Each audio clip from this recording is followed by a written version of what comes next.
Recuerdo desde que era adolescente, tenía la costumbre de usar una moda que era siempre usar un suéter por debajo y una camisa abierta. Sí, a veces he venido así todavía, ¿no? No se le sale a uno las locuras de adolescencia. Yo no sé si es una buena moda o mala moda, si bien o mal, pero a mí me gustaba usarlo, ¿no? Pasado de moda o no pasado de moda, era mi manera que me gustaba. Así que de joven lo hacía, de grande lo hago todavía a veces. Y me llamó la atención que una mañana estábamos alistándonos para venir a la iglesia y entonces le pusimos la ropa a Matías en la cama para que se vistiera. Y Matías dice, no, yo me quiero poner como mi papá, una camisa adentro y una camisa encima. Entonces Pati le dice, pero ¿para qué te vas a vestir así si eso no combina? Ahí me di cuenta que mi moda no era muy buena. Pero él insistió en que él quería parecerse a su papá. Esta mañana, cuando ya estábamos a punto de salir y ya él terminó de vestirse y ya yo me había vestido, él se me acercó y me dice, papá, mira, igual tenemos un pantalón igual. A veces he descubierto a Matías mirándome e imitando lo que estoy haciendo. Sus gestos dicen, quiero parecerme a papá. Ahora, yo no soy grandioso, tal vez para otros, pero para él soy el papá. ¿No? Así que me mira y me quiere imitar y quiere hacer cosas. Y digo, ok, tengo que tener mucho cuidado con lo que digo. Veníamos en el camino y estaba Miyagi, el perro, en el carro. Y él suele defender el territorio del carro, ¿no? Y entonces donde una persona pasa cerca, si estábamos en un alto, él salta a ladrarle en la ventana, ¿no? Entonces venía una persona acercándose al carro, inmediatamente me volteé donde Miyagi y le dije, Miyagi, ¡shh! Quédate quedito. Entonces Benjamín inmediatamente empieza, ¡shh! Miyagi, ¡shh! ¿No? Imita lo que uno hace. Yo dije, bueno, qué bueno que en nuestra casa no se dicen palabras sucias, indecentes, ofensivas, porque entonces cuando lo escucho diciendo a Matías por lo menos alguna palabra que no es de nuestro diario uso, le pregunto, ¿dónde escuchaste eso? Aquí en la casa no usamos esa palabra. Lo cierto es que nosotros tenemos una tendencia a imitar a nuestro padre, consciente o inconscientemente, a nuestros padres en general. La figura que tenemos hacia nosotros de referencia en primera instancia en nuestra vida son nuestros padres. Reaccionamos a veces como ellos, hablamos como ellos, caminamos como ellos a veces. No nos damos cuenta hasta que alguien nos lo dice, mira, tú te pareces a tu papá. Ah, es que te vi haciendo tal cosa igual como lo hace tu papá. Nos parecemos en muchas cosas y de alguna forma, para muchos de nosotros es un orgullo hacer algo parecido a nuestro papá. De pronto para otros no. Dirán, no, es que la figura que tuve como papá no era digna de imitar, no me gusta parecerme a él. Pero resulta ser que cuando nosotros nos miramos desde el plano de hijos de Dios, también nos parecemos a nuestro Padre. Tenemos cosas de Él. Dentro de nosotros hay reacciones que son propias de Dios. No somos dioses, pero tenemos la esencia de Dios en nosotros. Hemos sido diseñados, creados a su imagen y semejanza, y hay cosas en nosotros que van a salir naturalmente porque Dios está en nuestra vida. Qué bueno es parecernos a Dios. Qué bueno es que las cosas de nuestro Padre Celestial se nos peguen a nosotros. Por eso cuando caminamos con Él, decimos, yo quiero ser como tú. Señor, enséñame a ser como tú. ¿Qué estamos diciendo? Quiero parecerme a ti. Tenemos la mejor imagen de cómo parecernos al Padre en Jesús. Jesús dijo, todo lo que ustedes ven que yo hago, lo que me ven hacer a mí, lo hace el Padre. Yo solamente estoy imitando a mi Padre. Y nosotros entonces imitamos a Jesús porque es la forma más humana de ver a Dios. y queremos ser como Él. Por eso queremos ser como Cristo, queremos ser como Jesús. Por eso hablamos de que el carácter de Dios debe ser formado en nosotros.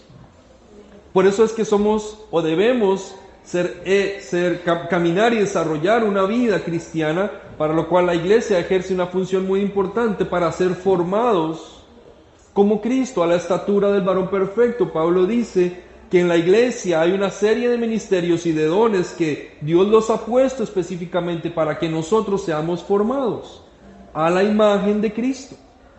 ¿Por qué tenemos que ser formados a la imagen de Cristo? Porque Él es la viva imagen del Padre y queremos ser como el Padre.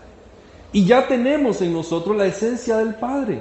O sea que incluso aquellos que no caminan en la luz, aquellos que no están sirviendo a Dios, aquellos que no reconocen a Dios, tienen esencia de Dios en ellos y por eso hacen tantas cosas en el mundo. El ser humano es creativo, es inteligente, es inventor.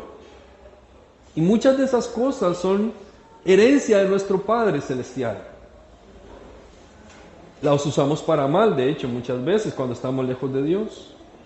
Pero quizás lo más triste que nos está pasando, o que ha pasado más bien a lo largo de la historia, es que el ser humano, que es diseñado a la imagen de Dios, está intentando desprenderse de Dios, está intentando alejarse de Dios.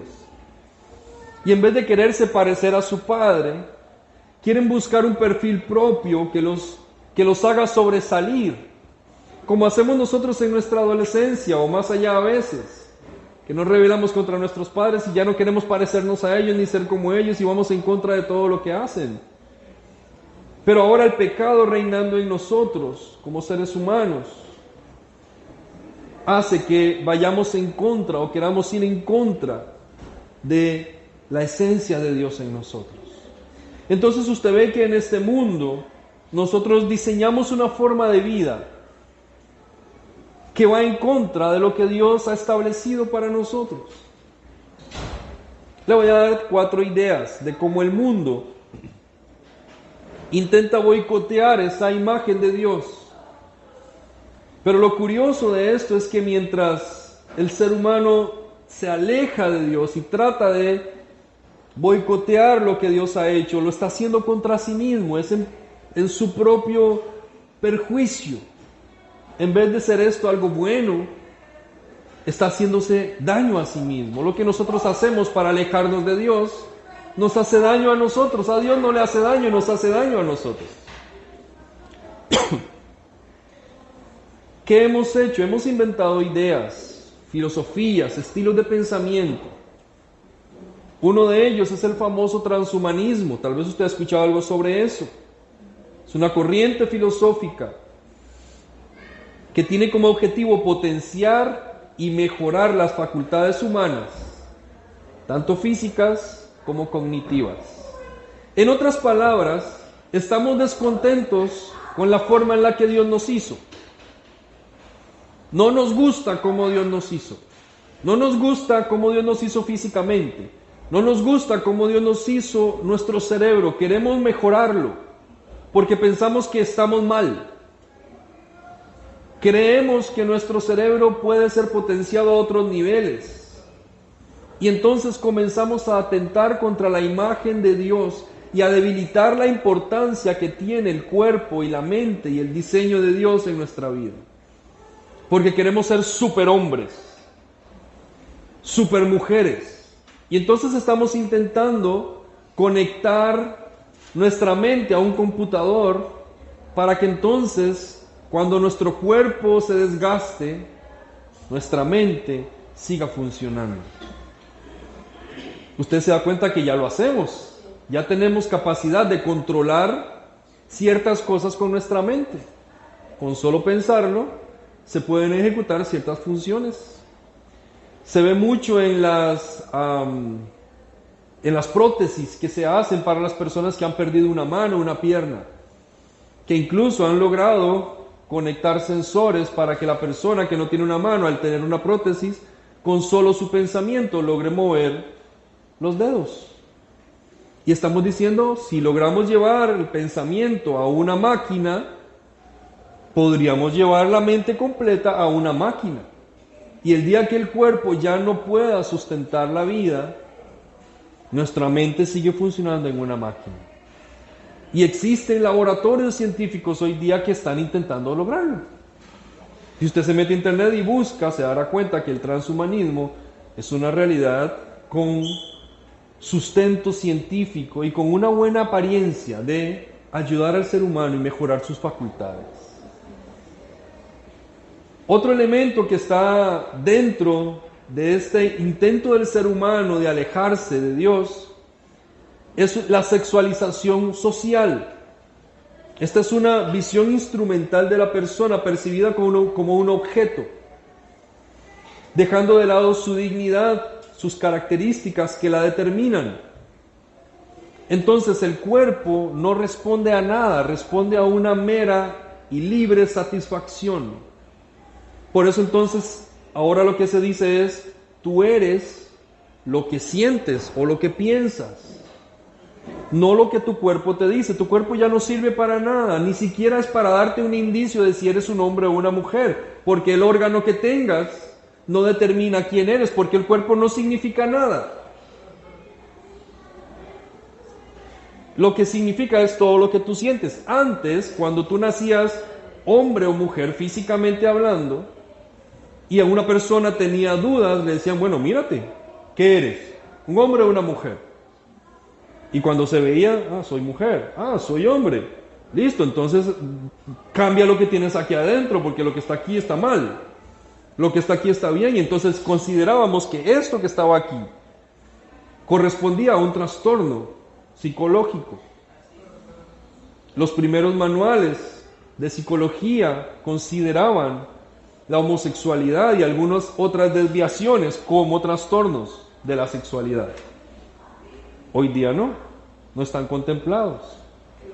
Ya no estamos mal de la cabeza si pensamos que aunque tengo un cuerpo masculino, me siento mujer.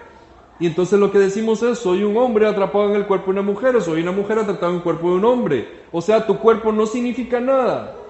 Alguien se equivocó y te metió en el cuerpo equivocado. Entonces, podemos usar nuestro cuerpo de la manera que sea porque es meramente un objeto, no sirve para nada. Podemos usar y abusar de él de todas las maneras posibles porque no sirve para nada. Ahora, eso no es lo que dice la Biblia. No es el diseño que Dios hizo. No es el diseño, la creación de Dios en el ser humano. Esa es nuestra forma de decir, vamos a andar por este lado porque este lado es mejor. Ese lado está fuera de lugar. Otro concepto, no se asuste por lo que voy a decir, pero un concepto que va en contra de la creación divina es el feminismo. El feminismo en sus orígenes inició siendo un movimiento de lucha social honesto, porque las mujeres eran desplazadas, no tenían oportunidades y no tenían derechos. Y este movimiento comenzó a lograr estos derechos. El problema es que nadie se dio cuenta, excepto algunas creadoras de estos movimientos, que sí lo tenían pensado desde el principio, que el objetivo de este movimiento no era darle derechos a la mujer, sino ir en contra del hombre. En el diseño de Dios no hay una competencia. En el diseño de Dios no hay un favoritismo entre hombres y mujeres. En el diseño de Dios hay un complemento, donde ambas partes son importantísimas, complementarias, necesarias. El problema es que el feminismo se ha convertido en la voluntad de someter a los hombres a la misma subyugación a la que habían sido sometidos a las mujeres históricamente. Y entonces estos movimientos honestos de denuncia contra la violencia o la desigualdad de oportunidades, lo que hacen ahora es obligarnos a todos a pensar igual. Y en el momento en que no piensas igual a ellos, estás mal.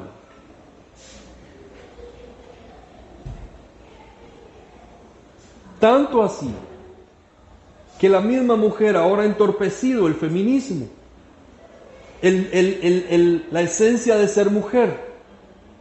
Le preguntaron a unas mujeres feministas que estaban en una marcha feminista, ¿qué es ser mujer? No supieron responder. Dijeron, bueno, no se usa el término mujer. Bueno, entonces, ¿qué término tienes? Bueno, un individuo que menstrua. No, pero eso no solo nos caracteriza. Entonces no sabemos qué es ser mujer. Entonces lo curioso de todo es que ahora los hombres no sabemos lo que es ser hombres, porque si decimos que somos hombres, somos machistas, y entonces las mujeres tampoco saben lo que es ser mujer, y entonces si no tenemos hombre y mujer, tenemos espacio para todos los plus de una bandera de colores, porque podemos ser cualquier cosa. Entonces lo que hicimos fue romper el diseño original que tenía sentido y valor, y lo convertimos en simplemente nada para que todo el mundo sea lo que quiera. Qué curioso cómo las cosas se van dando, se van cambiando y nos van dañando. Y sobre todo nos damos cuenta que es el hombre en contra de Dios todo el tiempo. Otro concepto es un concepto de religiosidad mística. Es una búsqueda humana de nuevas formas de religiosidad que exaltan la espiritualización, dirigida y controlada por el mismo ser humano, bajo sus propios términos, promoviéndose al amparo de una apariencia de bondad y de bienestar del alma. Así, en el mundo en el que vivimos, decidimos vivir la religión como nos gusta, nos parece y nos conviene. No una religión que nos diga lo que tenemos que hacer, sino una religión que eleve nuestra alma más allá. Y entonces decimos, no, la religión tradicional no sirve. Lo que nos sirve a nosotros es el poder de nuestra alma. Y otra vez, el cuerpo lo tiramos como un instrumento que nos sirve, y nuestra alma es lo único que vale y que sirve, y nos convertimos en seres de luz. Pero es una luz egoísta, exclusiva, solo para los que vienen a hacerlo así. Los que no están mal. Y tenemos una religiosidad distinta que va en contra a la que está establecida en la palabra. Génesis 1:1 dice, en el principio creó Dios los cielos y la tierra estaba sin orden y vacía, y las tinieblas cubrían la superficie del abismo, y el Espíritu de Dios se movía sobre la superficie de las aguas. En el principio, cuando usted y yo no existíamos, existía Dios. Y Él diseña, crea un mundo, lo ordena para que el ser humano viva. Dios se deleita creando y crea un mundo especial. Y dice el versículo 26, y dijo Dios, quizás es el punto cumbre de esta creación, hagamos al hombre a nuestra imagen, conforme a nuestra semejanza, y ejerza dominio sobre los peces del mar, sobre las aves del cielo, sobre los ganados, sobre toda la tierra, sobre todo reptil que se arrastra sobre la tierra. Y Dios creó al hombre a imagen suya. A imagen de Dios lo creó, varón y hembra los creó. Dios los bendijo y les dijo, sean fecundos, multiplíquense, llenen la tierra y sométanla. Ejerzan dominio sobre los peces del mar, sobre las aves del cielo, sobre todo ser viviente que se mueve en la tierra. El ser humano existe en esta tierra porque Dios existe. Qué irónico es que nosotros estemos intentando alejarnos de nuestro Dios cuando estamos aquí por Él. ¿Verdad que no tiene sentido? Pero vivimos en el mundo de Dios que Él creó, pero este es un mundo que quiere vivir sin Dios. Queremos vivir sin Dios en el mundo de Dios. Es lo que estamos haciendo los seres humanos en este momento, en esta generación en la que usted está viviendo. Le estoy hablando del presente. Le estoy hablando de lo que está pasando hoy. Por eso mismo es que quiero que estudiemos el libro de Esther. Porque el libro de Esther es una ilustración de esta realidad que nosotros estamos viviendo. Quiero decirle que el libro de Esther es una historia, es un libro que nos va a enseñar a nosotros a vivir en el mundo que acabamos de describir. Si usted estudió un poquito, a lo mejor ya sabe por qué. Si no, se lo voy a contar dentro de un ratito. El objetivo de esto no es que usted salga motivado para vivir en este mundo.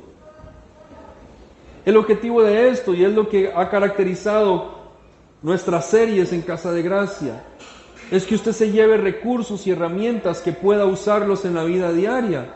Porque podemos motivarlos para que usted se vaya motivado y resista una semana más.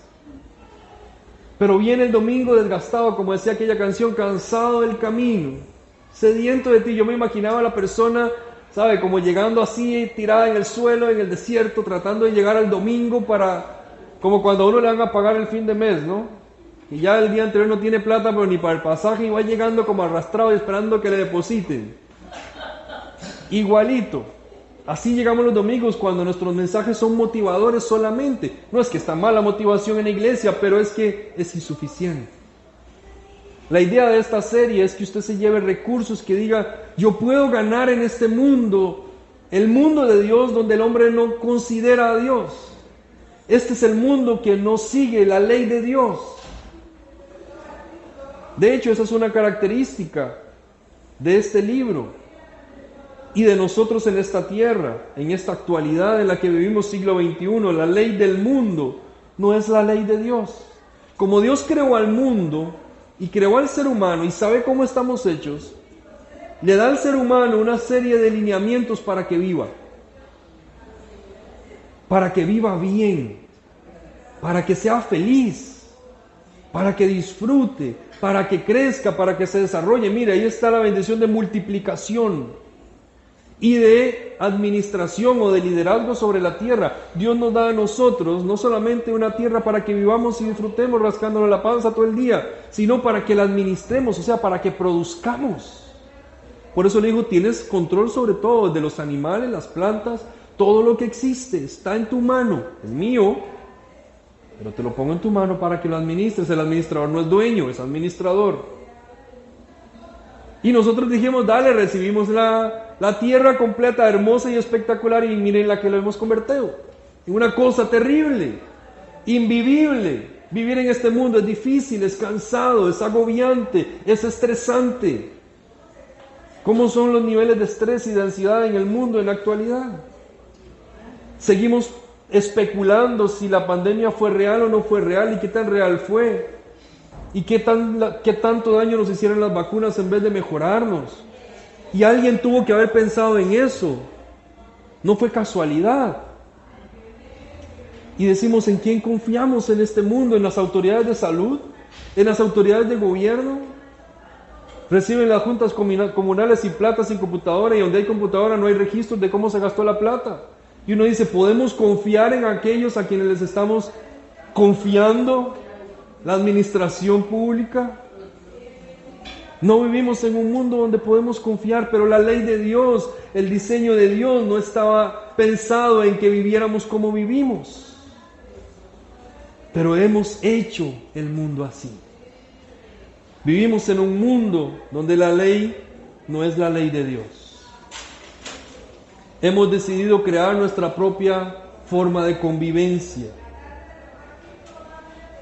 Por eso es que lo que es legalmente correcto no siempre es correcto. Porque hay permisos que la ley nos da, que bíblicamente no son. Y uno dice, bueno, pero es que la ley me lo permite. Ajá, pero espérate, ¿cuál es tu ley? ¿La ley del hombre que ha diseñado para vivir y feliz? ¿O la ley de Dios? Por eso es que los cristianos a lo largo de los años han sido perseguidos. No porque han sido malos en los lugares donde han estado. Al contrario, han sido respetuosos de la ley. Les he contado otras veces que cuando los romanos empezaron a perseguir a los cristianos, no era porque eran malos ciudadanos los que eran considerados ciudadanos. Todo lo contrario, eran buenos, pagaban impuestos, atendían a las viudas, atendían a los niños huérfanos. Y eso no lo hacía nadie porque las mujeres viudas y los niños huérfanos eran escoria de la sociedad, pero esta gente cristiana los agarraban y los alimentaban, y eso hacía que saliera gente de las calles y de la pobreza, y le beneficiaba económicamente al imperio. ¿Por qué los perseguían? Porque cuando la ley romana difería con la ley de Dios, ellos decían, no, espérate, yo voy a pagar tus impuestos, yo voy a atender a la gente, pero si me pides que me incline delante del César, no, porque yo me inclino solo delante de Dios. Y ahí venía el problema. No era porque eran malos ciudadanos, porque rompían las leyes de todas las cosas, no, no, no. Cuando se trataba de lealtad a su Dios, a ellos decían, espérate. Y usted lo ve mucho antes, en la historia de Daniel, cuando estaban Sadrach, Mesach y Abednego, y los iban a echar al horno de fuego, y dijeron, bueno, nosotros estamos aquí para servir al pueblo, estamos aquí para servir en el palacio, vamos a hacer todo lo que nos digan, todas las leyes las vamos a respetar, pero cuando me pides que me incline delante de eso, no, ahí sí no puedo negociar. Ese es el carácter cristiano. Y encontramos todo esto en la historia de Esther. ¿Dónde sucede? ¿En qué ambiente sucede la historia de Esther? En un ambiente donde el pueblo es minoría, el pueblo fue tomado cautivo, fue dispersado, ya no existía pueblo de Israel como tal, pero ellos seguían y mantenían su lealtad a Dios, seguían enseñándole a sus hijos acerca de su Dios, vivían en una ley distinta, que era la ley de Persia, y no era cualquier gobierno, porque no era un gobierno, era un imperio, destrozaba todo lo que no le gustaba, y no le importaba, no habían derechos humanos. Y en ese escenario donde gobiernan los no cristianos, o los impíos, y como usted le quiera llamar, los pecadores, donde la ley no era nada que ver con la ley de Dios, en esa historia, ahí en medio de un imperio que gobierna, un imperio de terror, porque eran malos, ellos destruían todo a su paso, y todo aquel que se le oponía lo barrían completamente, y los que se sometían voluntariamente, como el pueblo israel, que no le quedó de otra, los traían a su pueblo y decían, bueno, que aquí a usted lo mandamos para allá, a este grupito para allá, para que no tengan cultura junta, y estén separados todos ustedes, pero tienen que seguir nuestras leyes, porque ahora viven en nuestro país y aquí se hace lo que nosotros decimos. Y lo que ellos decían no era que tienen que ir al templo a adorar, y si había que adorar al templo no era a Dios, era a sus ídolos y a sus dioses. En ese ambiente donde la ley no era la ley de Dios, surge la historia de Esther. Por eso nos vamos a meter en esta historia y vamos a aprender. Los valores del mundo no son los valores de Dios. Como en la historia de Esther, los valores que imperaban en aquel momento no eran los valores de Dios tampoco. Nuestro mundo le da valor a cosas que no tienen sentido, y usted las encuentra en el primer capítulo del libro de Esther. ¿Qué valoraba la gente, el imperio persa, mientras Esther está siendo formada por su tío?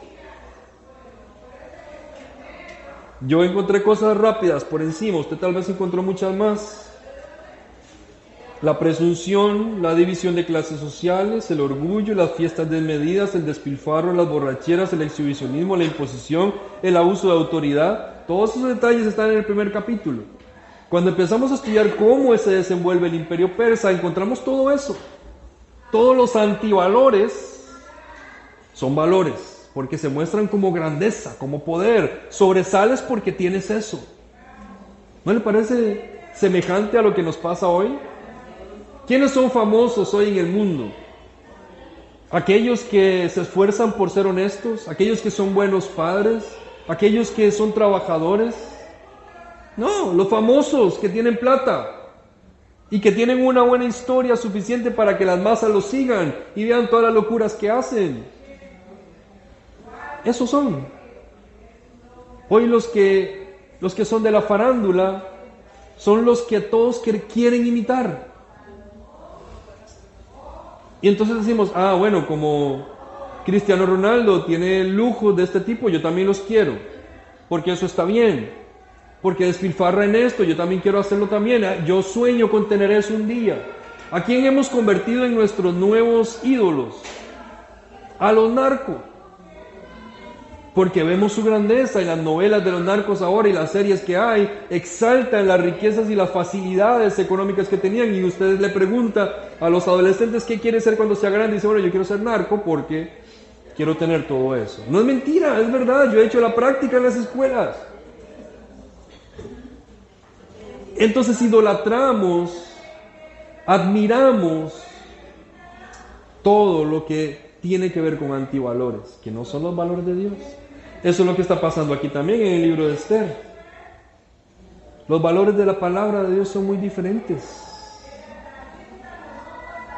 Y no es fácil vivir en un mundo que no sigue los valores de Dios.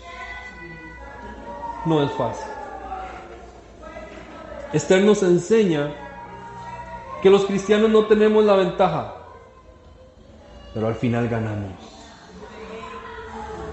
En este mundo en el que vivimos, usted no tiene la ventaja como hijo de Dios, porque si usted se apega a la ley de Dios, si usted sigue lo que Dios dice en su palabra, usted tiene todas las de perder en el mundo. La gran noticia es que al final de la historia,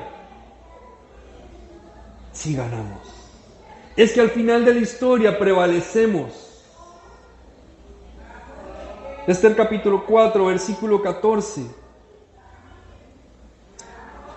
Mardoqueo le escribe a Esther cuando están pasando uno de los momentos más críticos, y lo vamos a estudiar más adelante, y le dice, porque si permaneces callada en este tiempo, alivio y liberación vendrán de otro lugar para los judíos.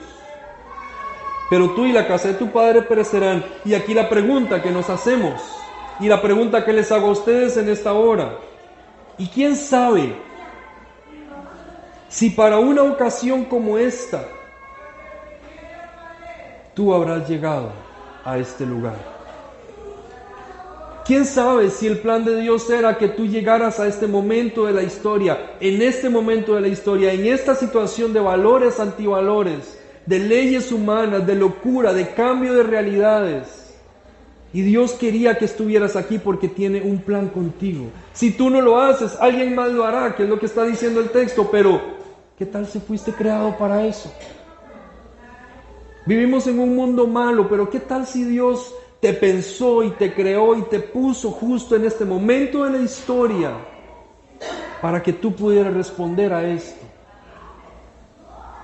Eso cambia radicalmente nuestra forma de pensar en lo que estamos haciendo en esta tierra, porque nos hace entender que estamos aquí en este mundo con un propósito.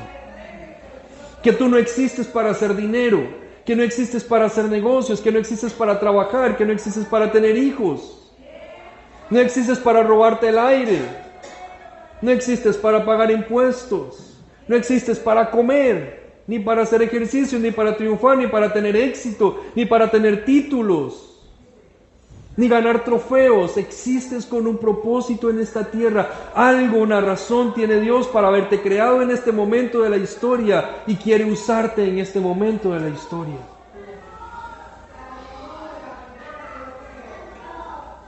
No tenemos la ventaja, pero al final ganamos. ¿Sabe qué me llama también la atención de este libro? Que mientras más el mundo se separa de Dios, más Dios se acerca al mundo. La historia de Esther es una ilustración. Es una ilustración de Jesucristo. Es un pueblo que está cautivo, que somos nosotros, que estamos perdidos, que vamos directo al infierno, que vamos a la muerte sin ningún tipo de propósito. Y Jesús llega y salva nuestra vida, nos rescata de la muerte. En la historia de Esther, y usted la va a ver más adelante, el pueblo está frente a un decreto de ser exterminado, y la acción de un hombre y una mujer salvan a este pueblo. Es la historia de Cristo salvando al ser humano. La historia de Esther es una historia de preservación del pueblo de Dios. Esta es tu historia. Es la historia de Cristo para con nosotros. Notamos y encontramos en la historia de Esther salvación. Y recordamos que nosotros estamos aquí porque hemos sido salvados. El Señor nos ha salvado. Cuando el mundo comenzó a separarse más y más de Dios, Dios se acercó al hombre. Nosotros nos empezamos a distinguir y alejar de nuestro Padre. No queremos nada con el Padre, no queremos parecernos a Él. Y Él más se acerca a nosotros. ¿No le parece nuestra historia? Entre más nos alejamos de Él, entre más hacemos las cosas a nuestra manera, entre más errores cometemos, más sentimos el calor del Padre y el abrazo del Padre diciendo: aquí estoy. Tú fuiste infiel, pero yo permanezco fiel. Esa es mi historia de salvación. Porque entre más me olvido, más se acerca y me recuerda. Y más me hace volver ese amor. El amor de Dios es infinito. Mientras más nos separamos de Dios, más Él se acerca a nosotros. Me encanta la cosmovisión del libro de Esther, porque es un entendimiento de que aunque el mundo trate de separarse y de distinguirse de Dios, Dios sigue teniendo el control. Aunque hay un imperio que gobierna, el imperio del mal, que hace lo que quiere y que cree que mueve las cosas a su manera, Dios sigue teniendo el control. Aunque tenemos gobernantes que hacen lo que quieren y se mueven a como quieren, y hay gobernantes en otros países invadiendo otras naciones y aprovechándose de los pobres, Dios sigue teniendo el control. Quiere decir que usted y yo, y esta es una lección de este libro, podemos descansar en la soberanía de Dios. Puedes descansar en que Dios tiene el control. ¿Algún día sientes que algo se te sale de control? Sí, a nosotros se nos sale de control todo. Pero sabe, a Dios no se le va nada de control. Por eso cuando usted pierde el control, ¿qué tiene que hacer? ¿Recuperarlo? No, vuelva a Dios. Porque Dios no siempre te va a dar el control, pero va a decir: confía en mí, que yo sí lo tengo. Desafía tu fe y cree: yo sí tengo el control. Deposítamelo a mí en las manos. Deja de hacerlo tu manera, deja de hacerlo tú, deja de intentarlo tú, con tus fuerzas, con tus estrategias. Déjamelo a mí. Yo sé mejor que tú cómo hacer las cosas. Yo tengo cuidado de ti. Esther nos dice que hay un pueblo que está siendo sometido a la muerte y Dios dice: espérate, a mi pueblo no lo toca a nadie. Yo lo voy a defender. Sientes que te persiguen, sientes que te molestan, sientes que te desprecian. Dios dice: el que se mete contigo, se mete conmigo. Yo tengo el control. Le voy a leer algo y le pido que medite en este texto bíblico. No está en pantalla, por lo tanto, solo le toca meditarlo. Es un texto bíblico que está en Isaías 45, y voy a leer solo algunos versículos, pero tal vez usted pueda leer el capítulo. Isaías 45 es un mensaje de Dios para un rey impío, un rey pecador, un rey no judío. En otras palabras, es una profecía para alguien que no respeta a Dios y no sigue a Dios y cree que tiene el control y que está haciendo todo lo que está haciendo porque está persiguiendo sus propios sueños, y lo que no se da cuenta es que está siguiendo la voluntad de Dios. Es el versículo 4. ¿Por qué te he llamado para esta tarea? ¿Por qué te llamé por tu nombre cuando no me conocías? Es por amor a mi siervo Jacob, a Israel, a mi escogido. En otras palabras, cuando pasan cosas a tu alrededor, pero tú eres escogido de Dios, todo lo que pasa a tu alrededor empieza a operar a tu favor. Yo soy el Señor, dice el versículo 5. No hay otro Dios. Te he preparado. Mira quién le está hablando. Otra vez recuerde: a un rey, esclavizador, asesino. Te he preparado para la batalla, aunque tú ni siquiera me conoces. para que el mundo entero, desde oriente hasta occidente, sepa que no hay otro Dios. Yo soy el Señor y no hay otro. Yo formo la luz y creo las tinieblas. Yo envío los buenos tiempos y los malos. Yo, el Señor, soy el que hace estas cosas. Ábranse los cielos y derramen su justicia, que la tierra se abra de par en par para que broten juntas la salvación y la justicia. Yo, el Señor, las he creado. ¿Qué aflicción espera a los que discuten con su Creador? ¿Acaso discute la olla de barro con su hacedor? Reprocha el barro al que le da forma, diciéndole: detente, lo estás haciendo mal.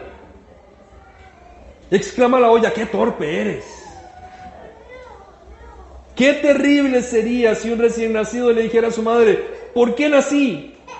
O le dijera a su madre: ¿por qué me hiciste así? Esto dice el Señor, el Santo de Israel, tu Creador. ¿Pones en tela de juicio lo que hago por mis hijos? ¿Acaso me das órdenes acerca de las obras de mis manos? Yo soy el que hizo la tierra y creó a la gente para que viviera en ella. Con mis manos extendí los cielos, todas las estrellas están a mis órdenes. Levantaré a Ciro para que cumpla mi propósito y guiaré sus acciones. Él, sin saberlo, restaurará mi ciudad y pondrá en libertad a mi pueblo cautivo sin buscar recompensa. Yo, el Señor de los ejércitos, he hablado. Tremendo, ¿no? Por eso vaya usted a leer Isaías 45, la próxima vez que sienta que todo a su alrededor está en caos y sienta que alguien le está haciendo daño, recuerde quién es el Señor que está a su lado.